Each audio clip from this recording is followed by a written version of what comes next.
Hey everybody, welcome to another video. This is not a marathon and it's not an interview. It's actually both. I'm going to share with you this one story that I thought was fantastic and it was written really well. And then we're going to get into an interview with a gentleman from Central Mississippi who has some childhood encounters that's going to blow your mind.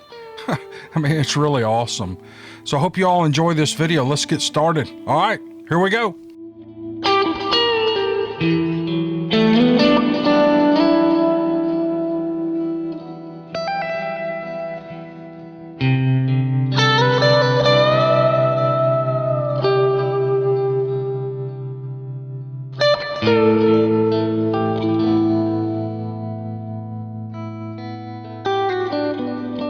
The story is from Lois, and here's what she writes. This happened to me and my friend Taylor near North Bend, Washington, when I was 6 or 7 years old. I hope you can use this story for your channel, but if not, that's okay too. Let me just stop right here and say I'm doing every story I get, unless it's full of profanity or it's just so poorly written that I can't make it out. I'm reading every story I've ever gotten. And I get emails from folks sometimes, like I'll get an email on Monday, and by Thursday I'll get a nasty email from them going, just forget the whole thing. If you're not going to do my story, just forget the whole thing. And it surprises me because I don't want to go into how many emails I get because you don't care about my problems, but there's a lot of them that I have to go through, and I have a regular job, and I do this part-time. So if you send me a story, please be patient and know that I'm going to get to it. So I'm doing stories now that I got a year ago, but I really appreciate all these stories and I love every single one of them, and they're all going to get done, well, with the exception of the qualifications I listed a few minutes ago. So yes, Lois, your story is great, and I'm fixing to do it right here. She writes, I was 6 or 7 at the time of my encounter with Bigfoot. My friend Taylor told me about a tree on her parents' property that was pulled out of the ground, turned upside down, and pushed back in the hole that it came out of, with its roots sticking up in the air. I didn't believe her, so she invited me to come and see. We made plans for the sleepover at her parents' house. The next morning, we got up early for our adventure in the woods. It was a perfect summer's day, warm, sunny, and beautiful. The birds and creatures were making lots of noise as we jumped from rock to rock, waded through the creek, and walked happily along the forest floor. It took more than an hour for us to get to the place where the tree was that she had told me about. Indeed, it was as she had said, upside down and jammed into the same hole that it came out of, with the roots sticking out on top. The tree must have been 15 to 20 feet tall and bigger around than I was. I remember thinking, how could this have happened?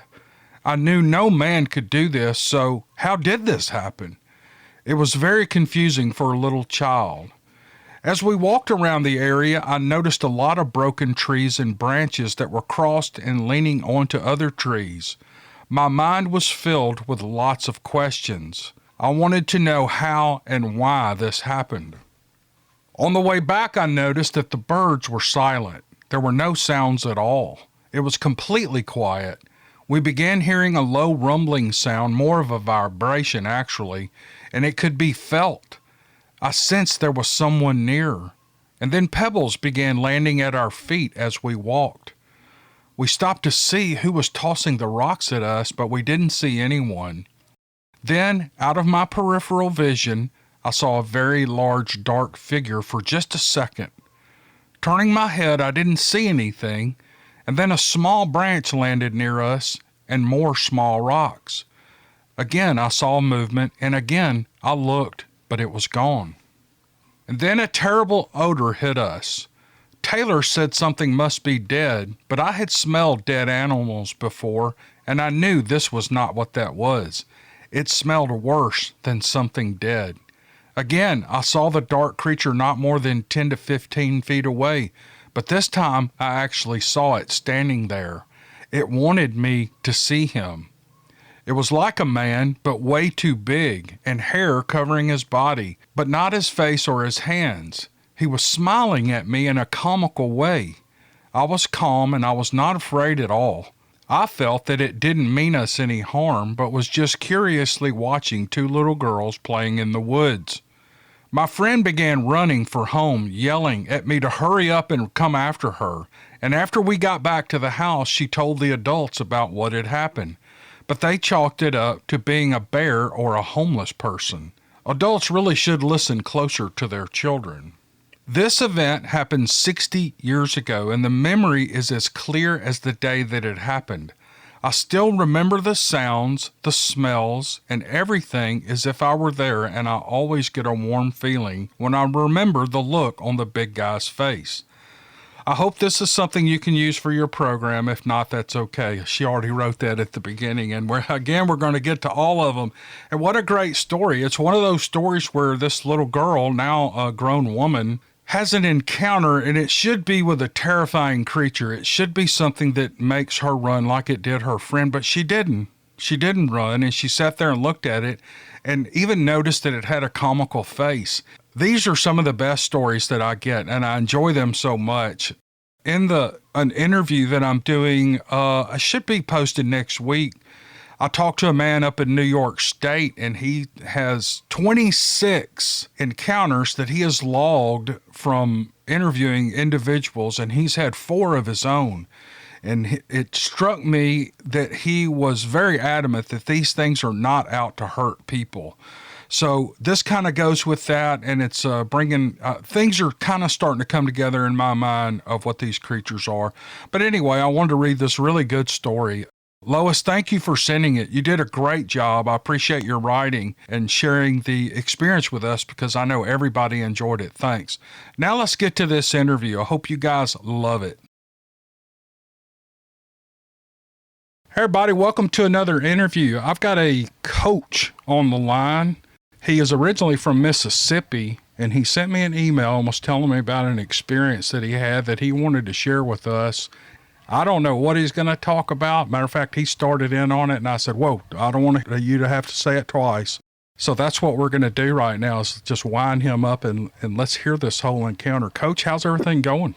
Oh, man, Kim, I'm so blessed. I really am. Getting ready to start school tomorrow, part on campus, part online. And I don't know, it's going to be good to have the kids back. And I've been praying everything will go well. It's good.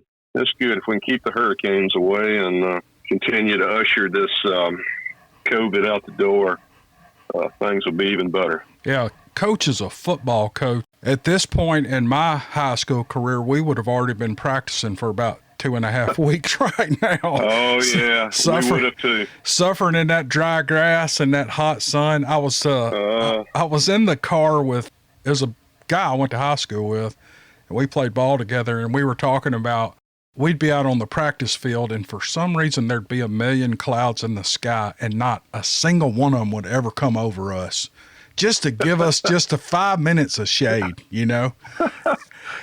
And every time in August, you know, clouds are always kind of different. At least it looks that way to me in August and September. They're always big and fluffy. And I don't know if they're coming up off the Gulf Coast or what, but there could be a million clouds in the sky and not one of them will ever come over me just to give me a little relief. I just thought that was always funny. We had a place that I played at in college. The rain would actually, so we had the practice field, a fence, a track, and then the game field. And my freshman year, we're sitting there, saw this killer black cloud coming. We're going, yes, we're going to get out of the afternoon sessions. This is great. And some of the upperclassmen are looking at us, and they start laughing. And I'm going, what are you laughing at? They're like, oh, just watch. And Cam, I kid you not, this rain, this storm that just looked like the perfect storm came to that fence and stopped. And the older upperclassmen said that happened on a regular basis. Oh. For some reason, God wants us getting used to that heat so we can play that first game. That's all I can figure. He certainly did. He certainly did. No doubt about it. No doubt. Well, so you've had some encounters with, I'm assuming we're going to talk about Bigfoot. You just want to start at the beginning, Coach, and just kind of take us through it? Yeah, sure. First of all, I want to thank you for this platform you've given for people. It's really helped me because I, for years, thought that something, I know what I experienced. I'll never go back on it. It happened. You can believe me or not believe me. I don't really care, but being able to get it out there for people to know and has helped me out. I mean, this is actually a big burden off my shoulders that I've been carrying around since I was 9 years old. So, thank you. You're welcome. Thank you. So, and for all the people out there that have shared too, because there's been a lot of people over the 2 years I've been listening to your show that have shared things that happened to me that I really questioned.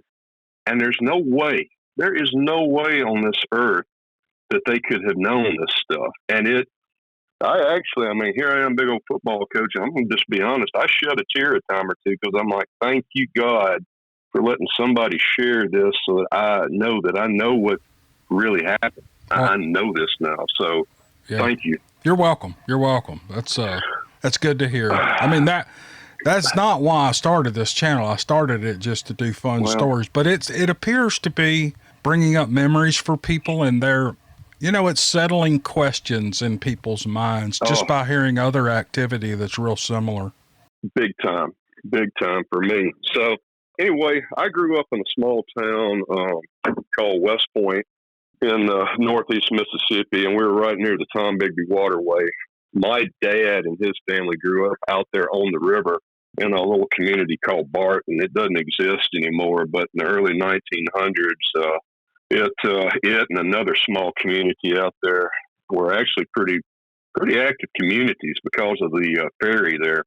Anyway, my dad grew up out there, grew up on the river, trot lining and fishing and, everything else that you would do. I grew up a few miles away, but he would take us back to the river all the time. We'd put out the trot lines. When I was a little kid, I'd go help him, bait them up, and then we'd check them. And then this was back before the big waterway got put through. This was what they call the old river run. Okay, man, we would go all back up through the old river run, and we would fish. We'd go up on the banks. You could go up there and find shark's teeth, and you could even find Indian arrowheads a lot of time. It was really neat, neat way to grow up. And he loved camping too. He and a bunch of his friends would go out and they would camp. And as we got older, he wanted to get, my brother and I involved. So we did a big camping trip. It was August of 1977. I was 9 years old at the time. Us and two other families, 10 people. Okay. 10 people. It was 4 adults and 6 kids. I believe that's right. So we loaded up pontoon boat, about a 12-foot long aluminum boat that we had supplies in. We put in there at Barton, and then we would take the old river run just around the corner. I'm going to say about a quarter to half a mile to a little sandbar that was there that my brother and I named Tiger Island. I think we named it that because we saw Robinson Crusoe. It was kind of our little place to escape. We could go from being Mississippi farm boys to living our own little island, Oh yeah. Yeah. Sounds great. Cool. Oh, it was, dude, it had a little tree there, and on it, again, you could find shark's teeth, you could find Indian arrowheads, and there was butterflies. That's something too, I remember. Butterflies all over the place, and it was so cool. So anyway, we pulled up there, set up camp like we always did. My dad and a couple and one of his friends, they went and set the trot lines out. And us kids and a couple of the other dads stayed there and got camp set up, got a fire going, and the normal pre-camp type situation. We did dinner and all this, that, and the other, sitting around the campfire that night and had a campfire going. All of a sudden, this scream happened. And I look back at it now, it was I didn't think about this until later, but it was so intense, Cam, that you could actually hear whatever this was inhale. And I'm thinking whatever it was 50, 100, 125 yards away, 50 at the closest. But you could not only hear the exhale, but when this thing screamed, I could feel it in my little body, in my lungs, in my heart. I thought I was crazy for that for years, but so many of your callers have said the same thing, and God bless you people for doing that, because you really helped me be able to talk about this. It happened, and there was complete silence. There wasn't any mosquitoes. There wasn't any cicadas. There was no animals. It was like we were in a vacuum, okay? You know, the caller the other night was talking about his dad and how he'd never seen fear in his dad's eyes. And everybody kind of looked at my dad, because my dad was kind of like the alpha male. I mean, you know, retired, old Army guy. Everybody looked at him, and you could see concern in his face. I know that he knew we saw that, because immediately he yelled up there. We had a uncle that was kind of a recluse, and he lived probably about a half mile down in what we called the old home place. And he said, "Uncle so-and-so, if you do that again, I'm going to shoot you." Okay, he had a little 22 revolver, which, you know, that would have done nothing. At that point, we as kids, and we're like, oh, okay, it's just Uncle so-and-so who none of us had ever seen. We just put it all off to that. And some of you may say, well, why didn't you ask him? You know, that was a time where you didn't ask. If you were a kid, you didn't ask questions. My dad, he was my rock star. He was my idol. He was my, and I started getting a little choked up about it, but I mean, he was who I looked toward. So when he said something, that was as good as God saying it. We just kind of went on about our business. You know, looking back now, things started getting different, because then he sent a couple of the guys out in the woods to get more wood. He made us get our sleeping stuff and put on the pontoon boat, and they actually pushed us out into the river that night, into the water. Looking back now, I didn't think anything of it. Now I know that that was in their mind a way of protecting us, feeling like if we were in the water, we'd be okay. And they got this fire to going. Cam, all I know is he made us go in and made us zip the cover to this thing, and the next morning they were still out there in that fire. They must have burned every piece of driftwood in the Tombigbee River that night, because it was still going. Wow. We picked up everything, didn't eat breakfast, didn't do anything, turned around, and we were going to stay there for a day or two, you know, to make it before you go back to school kind of end of the summer deal. Packed everything up. Nobody asked a question. Went back to Park Ferry, loaded up, went home, and we never talked about it. Never, ever talked about it. So, you know, again, being the good kid I am, I didn't ask questions. Okay, we heard something. About 7 years later, I went to my first rock concert over at Mississippi State, 38 Special. And oh, yeah. Oh yeah, baby. That was a great album, man, that year.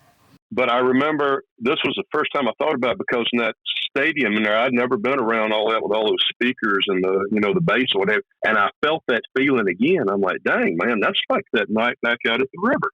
Isn't that amazing? It is. That is probably the best parallel to what that sound does to people that I've ever heard. That's awesome. Well, I mean, it just, that song by Kenny Chesney, I go back, and it was, man. I mean, it put me right back in the moment because of that feeling in my body.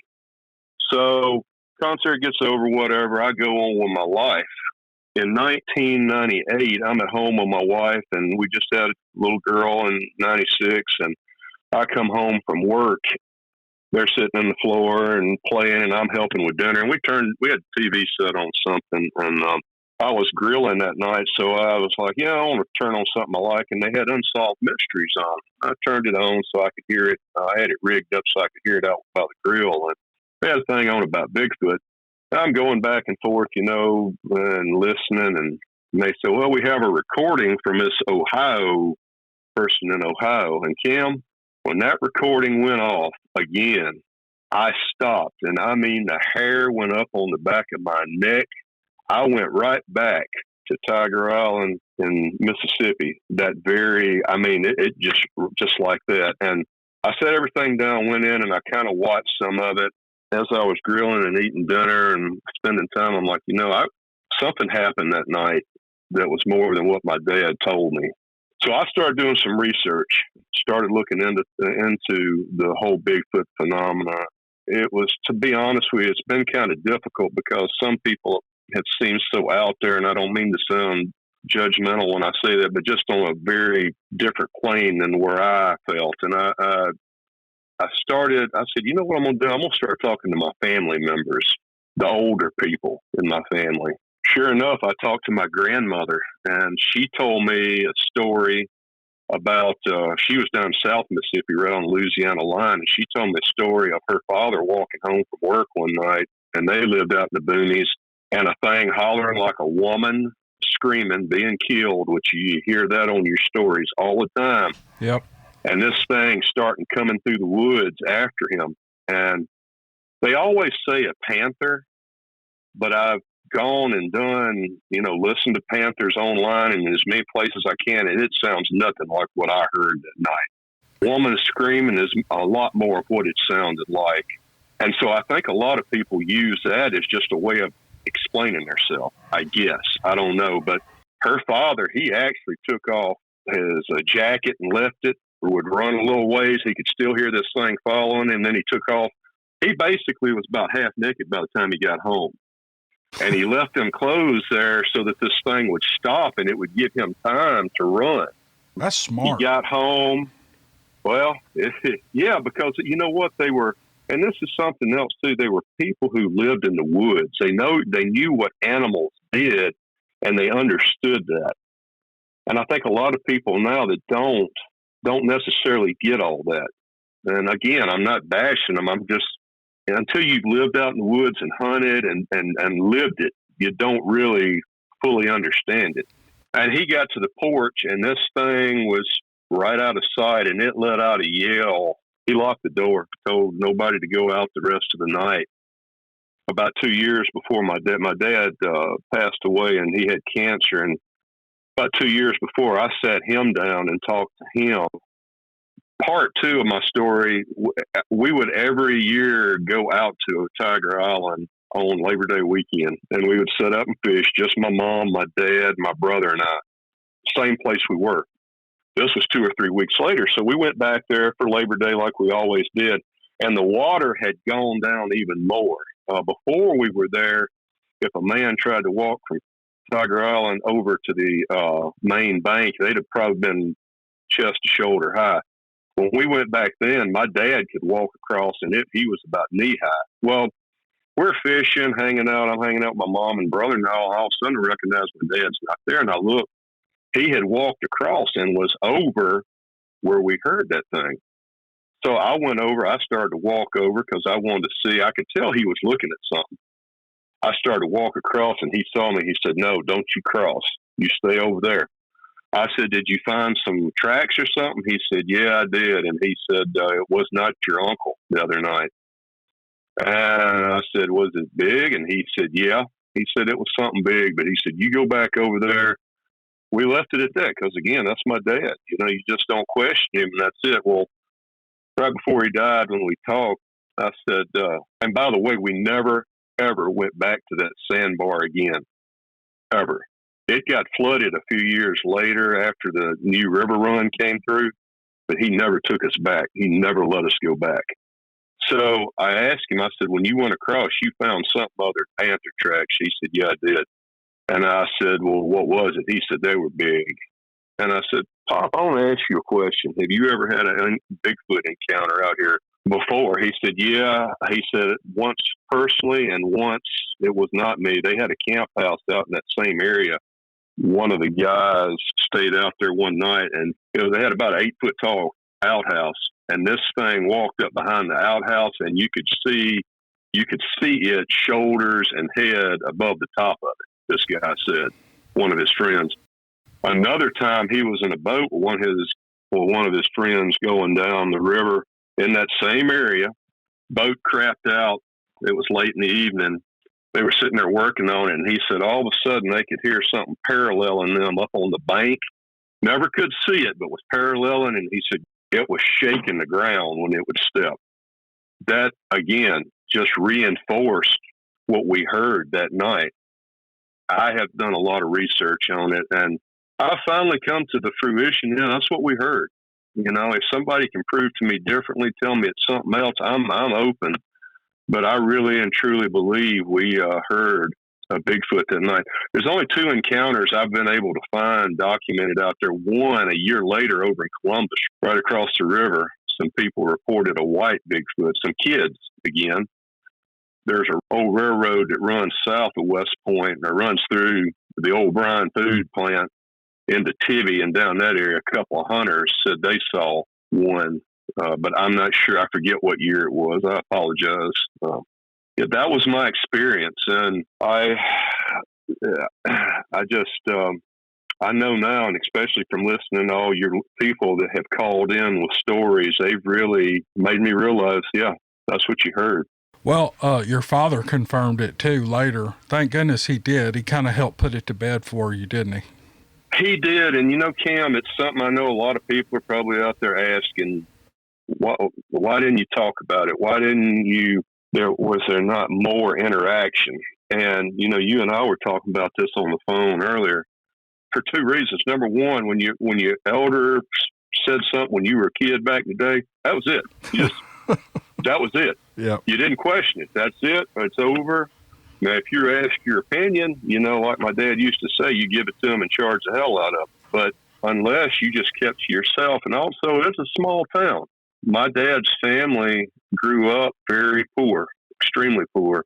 They made something of themselves in the community. They really worked real hard, and he was a good dad, and I had good uncles. But you didn't want to put something out there that would bring you back to point A when you'd work so hard, to get away from that stigma, Yeah. So that's why things were not talked about. But I got to that point where I had to know. I had to know for my own mental well-being.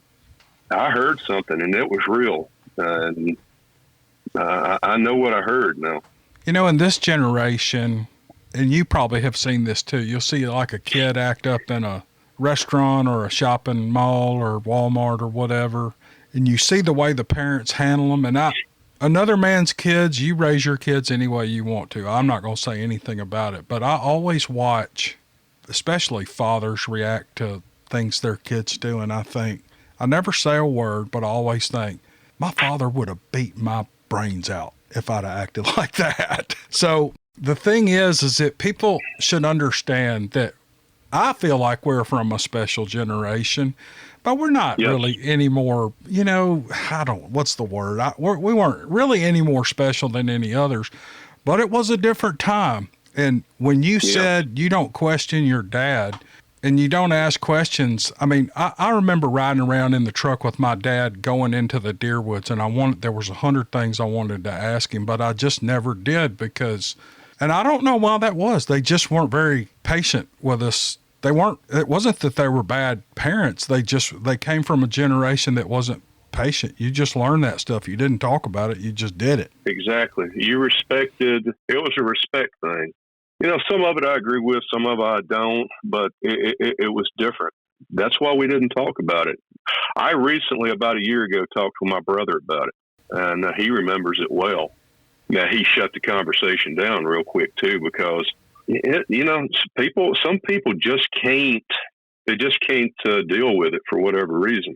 Yeah, I've learned that. And I think there are a lot more people, especially, guys our age in our 50s and older, who probably have had things go on, but they just won't talk about it. They're not they've pushed it out of their mind and they just don't want to talk about it. And they don't want the attention. They don't want, which is good, for this kind of podcast that I do. Nobody needs to know who anybody is, and they can just talk about it. And you're around people who've had similar encounters, and it's almost like two guys talking about football, like we were before we started recording. We have that liminal experience in common, and so there's a little bit of a kinship there. I know too. I mean, I'm a coach. I get questioned all the time on why I call plays, and I know people will probably question my story as even as boring as it is. It's not as exciting as some of the ones you've had, but I can tell you I'm on here for no other reason than because I've heard other people tell their stories that help me, and hopefully this will help somebody. Yeah, no doubt. I think they all do. Maybe not all of them. And I've told people before, like emails that I get in, there's not been an interview I've done that I didn't 100% believe what the person was saying, but there have been emails I've gotten where I'm like, nah, that just doesn't. Right. I think the behavior, see, Bigfoot and YouTube is almost like a subculture in itself and people listen to this stuff constantly. And so these same themes seem to emerge all the time. Smells and, visuals and, different patterns of behavior on these things and even how they react seems to follow a specific theme. And so all that said, I think, but there's no way for me to know which ones are true and which ones aren't. That's why I don't throw any of them out. So yeah, it is such and I've said it before, it's such a strange thing because these things, they don't always display the same behavior, but you put me on Tiger Island with you there. Your story's not boring. I was there with you and I could feel it. And then when you made reference to those big bass subwoofers hitting you in the chest at 38 special, oh man, that's it right there. That's it. Well, it's as real as I can remember it, and I'm so thankful now that I've wanted to tell this story. I wanted other people. It's not real. There's not a lot of people in my family that really like what I listen to and the research I've done because they think it's a little out there. And I just appreciate everybody for listening, and I can now know this story will go on in the future, and that does my heart well. Well, before we wind up, do you mind if I ask you a couple of questions? Yeah, sure. So you never had an actual visual. You never saw it. No. Your father saw the tracks. Yes. Did your father say he saw something or he just kind of referred to an encounter? No, he did not see anything that night. Well, okay. He didn't say he did, and I'm quite sure if he had told me, with him telling me as much as he did then, I feel quite sure he would have told me if he did. It was pitch black that night. You couldn't see much past that fire. Matter of fact, you couldn't see across the river. Right. And it wasn't that far. So I'm going to assume no. But, buddy, I tell you what, everybody within 3 counties could hear it. And then another thing I'm curious about, growing up, I know all you boys that grew up there in that part of the state, there's probably several of y'all that spent some time down in those wetlands. Do you have any buddies that were deer hunting down there or anything? Did you ever corroborate anything with any of your buddies or scent? I didn't back then, again, because of the fact of, being rejected and told you're crazy and everything else. I have since. One guy actually told me in that same area that he heard the same thing one night. Now, the other guy he changed conversation real quick. I've got a feeling that more people know about it than what they say. Matter of fact, I'll bet you $1 to a donut they do. They just don't talk about it. And back then, a lot of people didn't live out there. I mean, it's not like a lot do now, but you can't tell me the number of people that camped and hunted out there did not hear this. There's no way. And I know, everybody hunted. I spent my life out in those woods. I knew every animal and sound that lived out there better than I knew the kids in my class. And I only had about 20 people in my graduating class. This was, they had to. They just don't want to talk about it. And again, that waterway was built through there, I guess through the 80s and 90s. And they opened the new portion of it in the summer of May of 1983. Yeah. Is when they opened the spillway and all this, that, and the other. And of course, they started dredging a little before that. But before that time, it was old river run. Yeah, it was, and it would flood. And I told you a lot of my family's from around Amory and Aberdeen. Well, they owned hundreds of acres in those Tom Bigby bottoms, and they actually, all my aunts inherited that land, and they were a bunch of old maids who wound up extremely wealthy. selling that one. Yes, sir. Yes, sir. And it had, Coach, it had the biggest timber on it that I remember. Oh, yeah. Running rabbits and deer hunting and going down in there and running trot lines and things and those, just camping out on sandbars and that there's something about the Mississippi River Delta, in the flooded areas around the oxbows, say, for example, Lake Ferguson or Tunica or Flower Lake. Those Mississippi river bottoms look a certain way. There's something very unique about the Tombigbee wetlands and it looks different.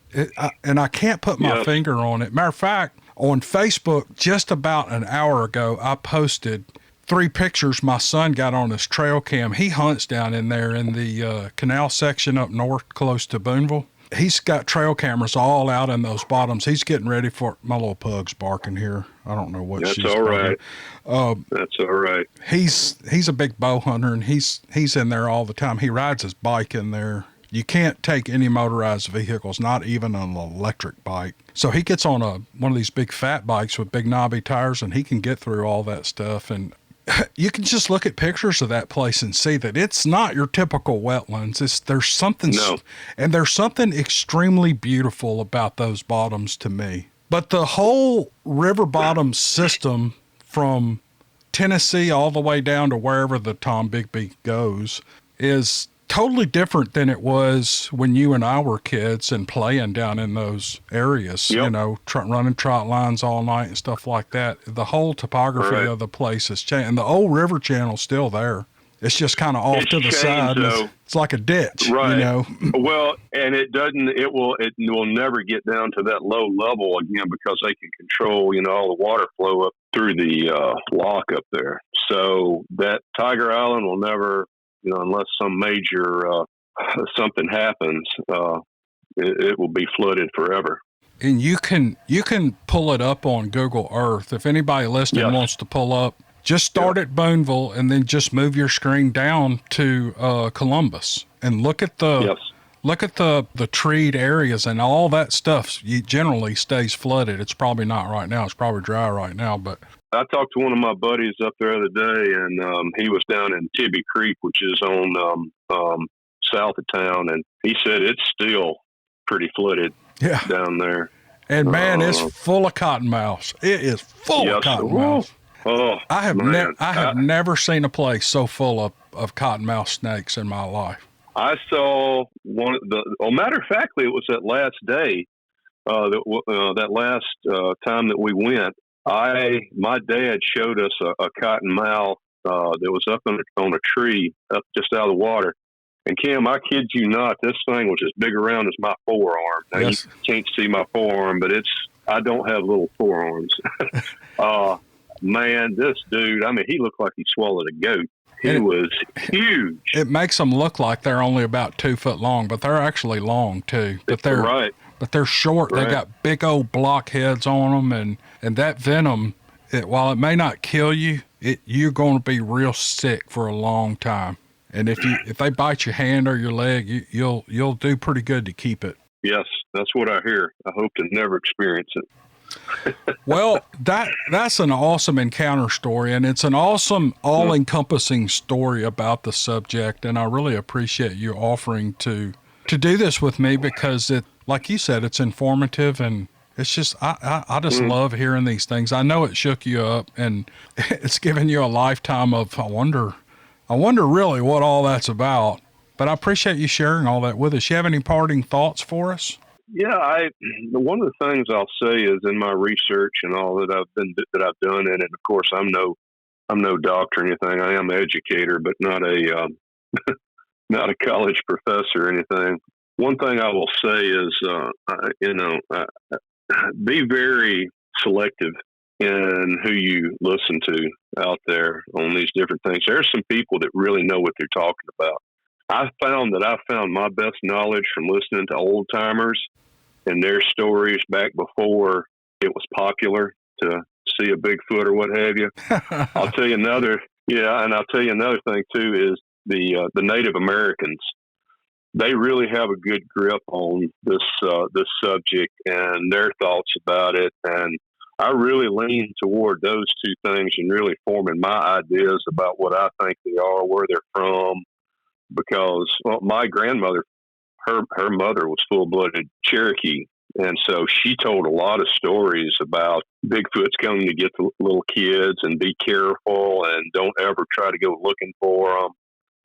She told us stories too about the big birds, darn it, what do they call them? The Thunderbirds? Yes, the Thunderbirds, and that they would come and get you. Where there are legends, there's bits of truth, and it varies. Sometimes there's a lot of truth, sometimes there's a little, but there's some truth in all those stories. I would just say, be open-minded and go out there and look stuff up yourself. Very wise words. Yeah. Do your own research, and you need to be able to discern what is real and what isn't. And that's good advice. There's a lot of good stuff out there, and then there's a lot of stuff that's like, it just kind of makes you wonder. But I've said before, none of us really know much at all about it, and there are no experts. But just interviewed a guy this past weekend, and he said he's actually a anthropologist and an archaeologist. He's a historical archaeologist, and he says the biggest tool you have in your toolbox is common sense. And so, and I agreed with him. Well, Coach, thanks for taking time out of your day. I know you need to get home to your family and get ready for a big work week. Thank you so much for doing this.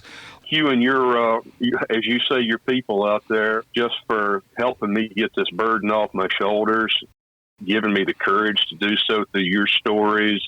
God bless you, each and every one. This means so much to me, just to be able to have this go on even after I'm not around anymore. So thank you all.